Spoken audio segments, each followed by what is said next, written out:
All right, it's 9:01, so we'll go ahead and get started. We have Katie Galan. Did I say Galan, yes. Galan, a regional director from the Better Business Bureau that's going to talk to us about how to avoid scams. So welcome, Katie, to our workshop. Thank you for doing this for us. Thank you for having me. I'm glad to be with all of you guys this morning. So do you want to share your screen with me? There we go. Y'all see it now? There we go. Yes. Okay. All right. So I am Katie Galan with Better Business Bureau. I'm the regional director here in the Coastal Bend, and I'm really happy to be with you guys this morning. It's not too long of a presentation, but it's some really good information for everybody. And I did make it a little specific to veterans, but it's really general information also for other people, useful for anyone. So we will go ahead and get started with that.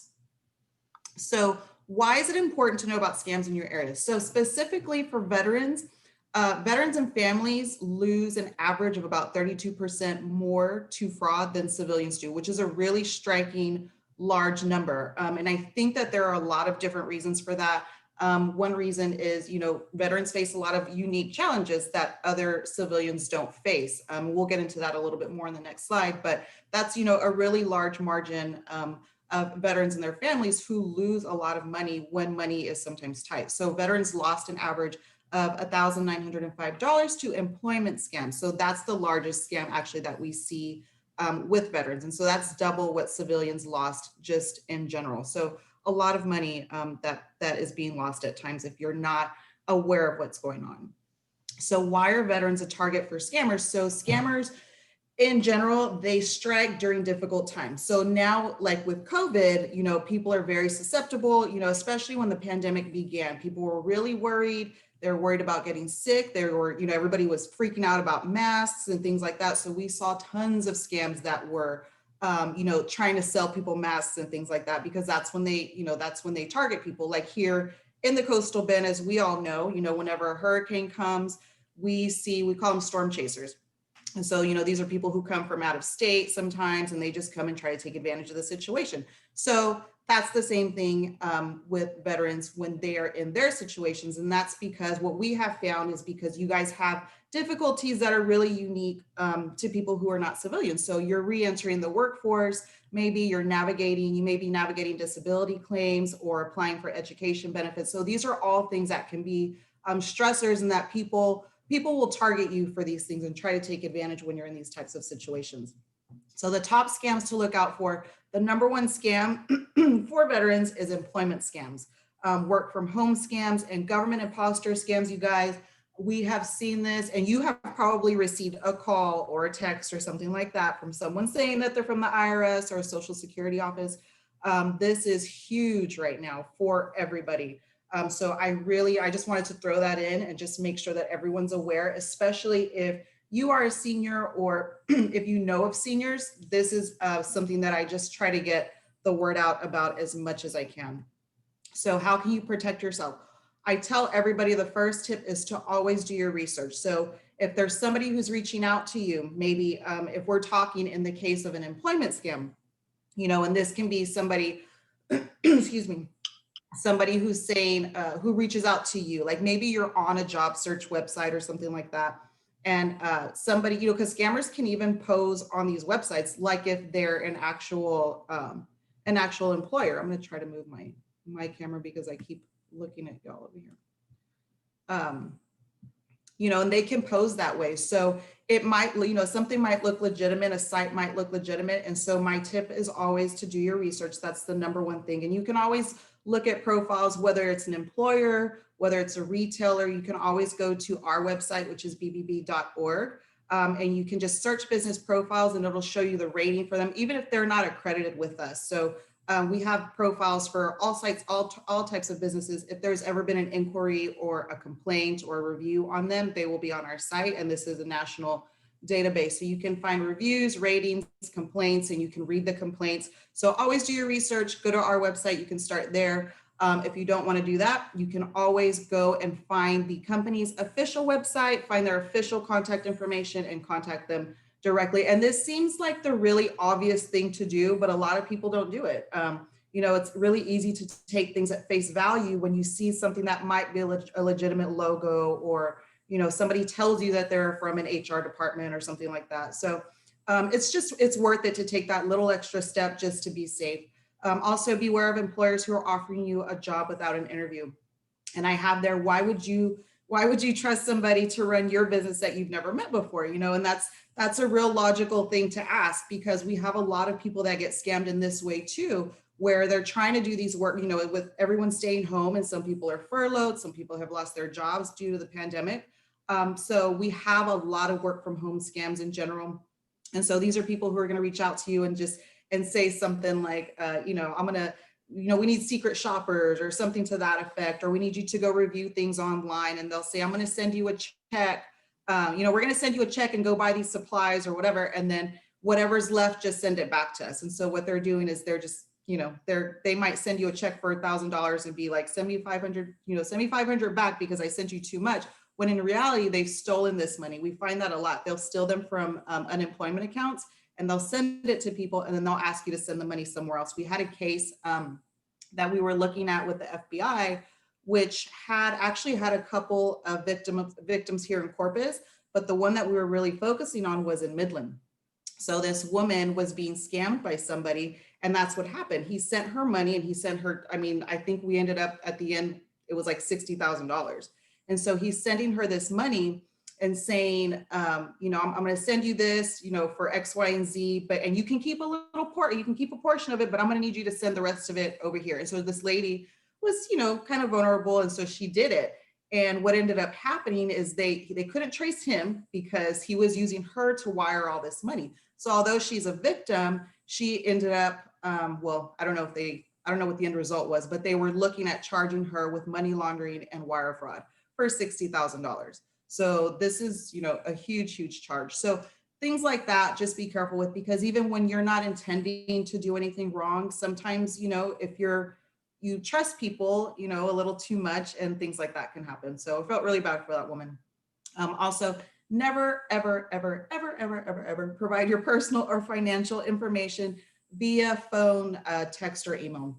And so if you're working with a government agency, like let's say you're doing something with your VA benefits or IRS or Social Security, they're never going to ask you. They'll if they're wanting any of your personal information, they should give it to you first and just say, you know, is this correct or whatever, you know, give me the last 4 of your social, something like that. But they'll never say, you know, give me your entire social, give me your entire banking information, something like that. And also no government agency will ever contact you via phone, text, or email. They'll only ever contact you through the Postal Service. And this is something that I tell people a lot for these government imposter scams. And I have actually received one myself. So it's a text, usually is what we see. And it'll say, for instance, with Social Security, and this is the biggest one, right? Even more than the IRS. And it's saying there's fraudulent activity on your Social Security number. And it's usually a text, there's, you know, or a text or a phone message. And they'll say there's fraudulent activity on your Social Security number. Give us a call back so that no legal action will be taken against you. And they try to threaten you and make demands and try to scare you, basically. And so what happens is people are calling them back and they're saying, okay, I just need you to verify your Social Security number, and then we're going to take care of this for you. So then people are scared, you know, oh my gosh, I don't know what happened. Maybe somebody got a hold of my number. Let's take care of this so I don't get in trouble. And then they give them their Social Security number to verify, quote unquote. And they're like, okay, well, we're going to take care of it. Nothing's going to happen. When in reality, it's a phishing scam, and all they did was walk away with your Social Security number. So that's the biggest thing that I tell people is they'll never contact you through the phone, through the text or email. If they ever need to correspond with you, it'll just be through regular snail mail. So, and another thing, if it's too good to be true, it probably is. Always trust your gut. We find that a lot. Just trust your gut. You're usually right.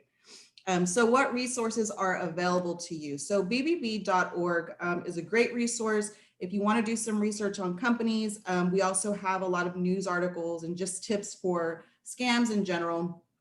We have a scam tracker on our website. So if you go to bbb.org, we have a menu on the top right-hand corner, and you can find scam tracker there. So what this does is it just tells you, you can narrow it down all the way to, if you just want to like look at things, you can narrow it down all the way to zip code if you'd like. so you can see what's going on in our area and your neighborhood, and see what scams are there. And it just tells you what people are reporting. And if you feel like you might have been the victim of a scam, you can input all of your information there. And if we do check on all of these scams that are entered. And so our team, we have a investigation team with BBB. And so we work with the Attorney General's office here in Texas, and with other law agencies. We have contacts with the FBI and Secret Service. Sometimes it needs to be taken that far. So we do supply reports to the Office of the Attorney General every week, especially now with COVID, it's a little more often. So if you feel like you are the victim of a scam, you can input that information there, and then we let law enforcement take care of it on their end, because we are just a resource to give them the information. Obviously, we're not law enforcement. We also have something called Military Line with BBB, and it's unique to BBB, and it's we have partnered with the Department of Defense. And so this is something that we provide to all of our military or to veterans and their families, active duty as well. And so it's just something that we actually have a dedicated person on our staff who just works on Military Line. But if you go to our website, you can find the information there. And it's just something that we like to provide, that it's got resources to help you guys be a little bit more financially secure, tells you about different scams that are specifically targeted to veterans. And so there's just a lot of good information there. Everything is free that we provide to you, whether that's Military Line or any other resources that we have. Everything is free always. And also I was on a webinar the other day with the governor's office. And so they were talking about SBA, the Small Business Administration. So I don't know if anybody here is an entrepreneur or looking at entrepreneurial opportunities, but there's a lot of stuff for veterans, as you know, I'm sure you guys are aware, but I just was kind of in awe by all the resources that they provide for veterans free of charge. So if anybody's interested, that's something that you can probably get at sba.gov and find information there. And also I am a resource for you. So if you have any questions, or you're curious about something, or you want me to put you in touch with some of these resources, you can always reach out to me. I'm available all the time. You can call me direct. I don't usually give out my direct phone number, but I will give it to you guys, and you can always email me too. So thank you for your service. And there is my email address and my phone number. And then we've got a Facebook page that I just always update with a lot of information. I do a live every Wednesday with any recent scams or anything that's going on in our area. So there's all of my information. And if you guys have any questions, I'm happy to answer them.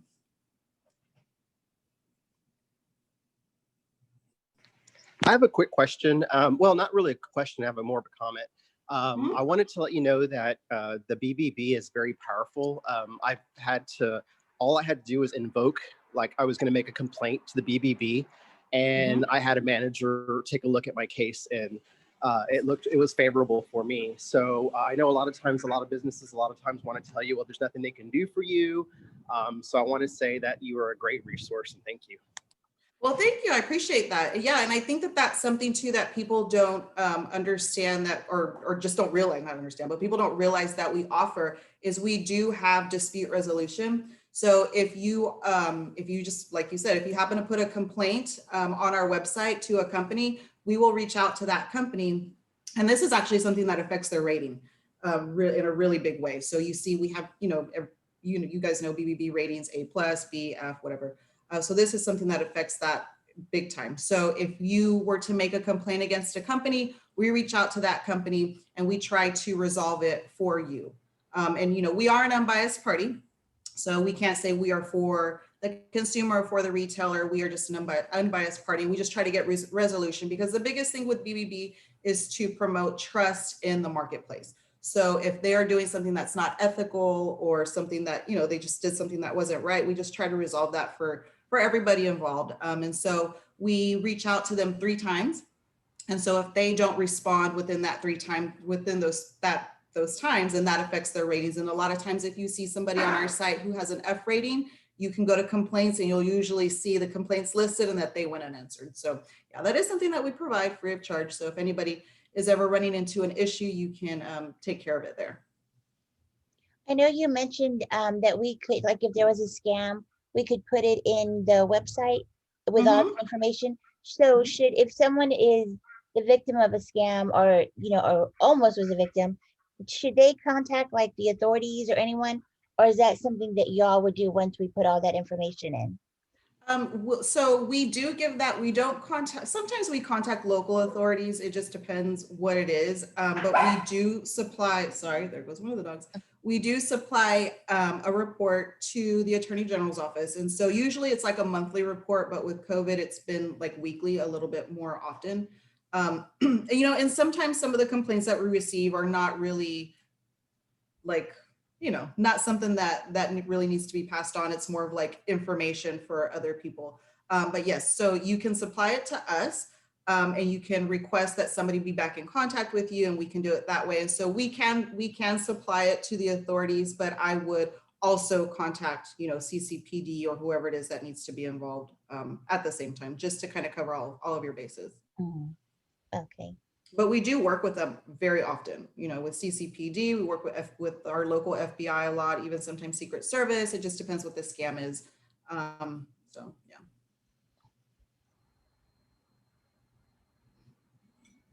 Okay, does And anybody? this government imposter thing though, you guys, like that is, I said that's like the #1 thing. If you go on our scam tracker, like so I'll go and I'll check it every single week before I do these Facebook lives for my, for, you know, like information that I give to people.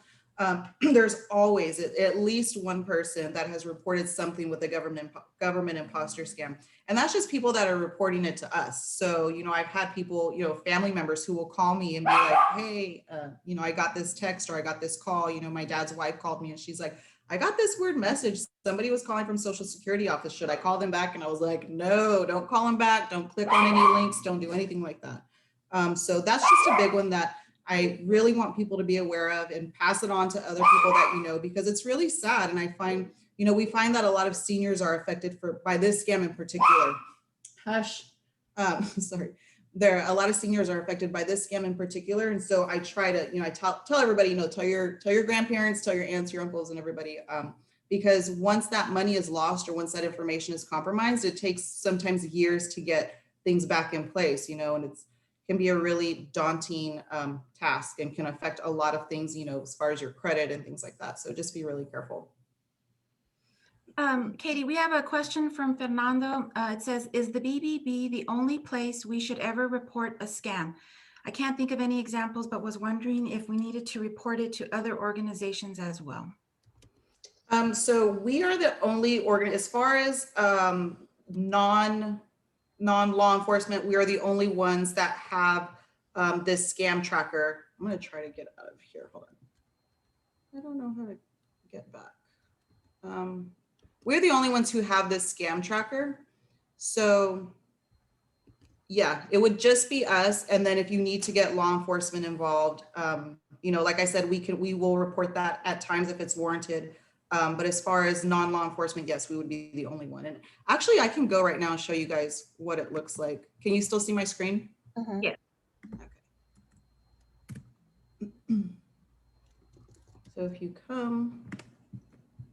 come here, it is right there. Well, we're still looking at your PowerPoint. Oh, okay. Huh. All right. Well, I'm not sure why you can't see it. Let's see. You can stop sharing the PowerPoint and then share the other screen. Okay. Let me see. I've got a light here. It should be on the top that says stop sharing. There we go. Yeah. Thank you. All right. So can you see it now? No. Okay.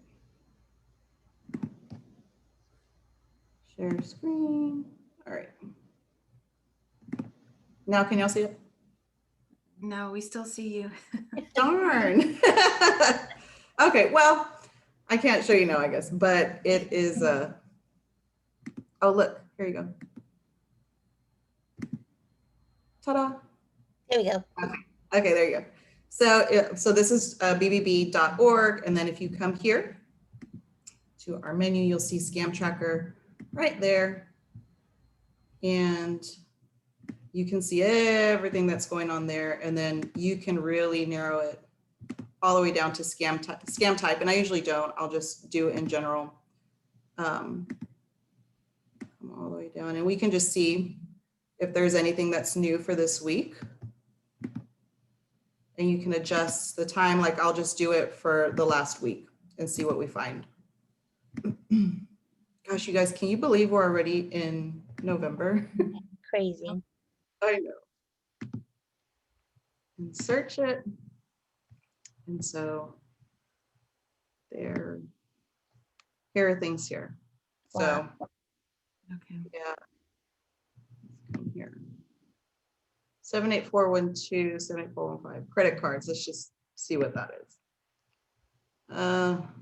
They asked for credit cards, Social Security, IRS, and banks. So they didn't give any money, they didn't lose any money, but you know, those calls are being made. And see, and it tells you even like exactly where they're at. So it's just really good to just go in and check and just see, you know, just see what's going on. Do you ever see scams like, because I get a lot of weird texts Mhm. on my phone, like, you know, can you talk, just out of the blue, and it's a number that I don't recognize. Is that a Yes. form of scam? Yes, yes. I actually get those all the time on my work cell phone for some reason.